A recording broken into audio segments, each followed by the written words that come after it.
তারাগঞ্জে নিহত সানজিদার পাশে বিএনপি। জেলা আহ্বায়ক সাইফুর রহমানের আর্থিক সহায়তা প্রদান। S Faruk, staff reporter, Rangpur.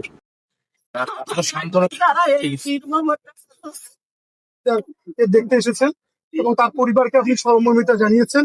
আমরা আসলে আপনার পক্ষ থেকে এই ন্যায় বিচার প্রতিষ্ঠার জন্য কি কি ধরনের আশ্বাস পেতে পারি এবং পাশাপাশি পরিবারকে আরো সার্বিক সহযোগিতার জন্য কিভাবে আপনারা আপনাদের দল থেকে বা আপনার অবস্থান থেকে সহযোগিতা করতে একটু জানো।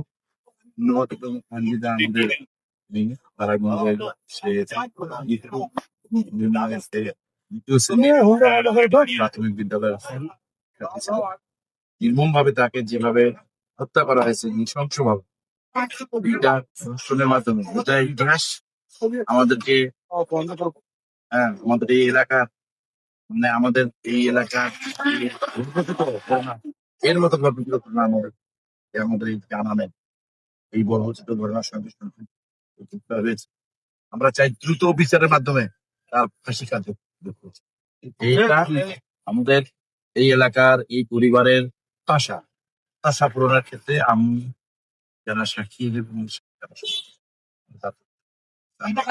কিভাবে এটা করা যায় এবং সহযোগিতা কামনা করছি। আমরা ন্যায় বিচার প্রতিষ্ঠা করার ক্ষেত্রে বর্তমান সরকার গণপ্রজাতন্ত্রী বাংলাদেশ সরকারের প্রধানমন্ত্রী জনাব তারেক রহমান আইনের শাসন প্রতিষ্ঠা করার ক্ষেত্রে যে দৃঢ়তার সাথে কাজ চলছে, আমরা বিশ্বাস করি রংপুর জেলা বিএনপি এবং তারাগঞ্জ উপজেলা বিএনপি এবং সরকারের সর্ব সংস্থা এই ইউনিয়ন বিএনপি যারা সর্বোচ্চ পর্যায়ে তাদের সহযোগিতা করছে। এই পরিবারের পাশে আছি।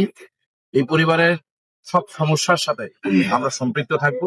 মাননীয় প্রধানমন্ত্রীর নির্দেশে আমরা তার পরিবারের পাশে দাঁড়িয়েছি, তাকে সহযোগিতা করেছি। এই সহযোগিতা আরো অব্যাহত থাকবে। তাদের পরিবারের সমস্যা চিহ্নিত করে সমাধানের জেলা পরিষদ থেকে আমি উদ্যোগ নেব।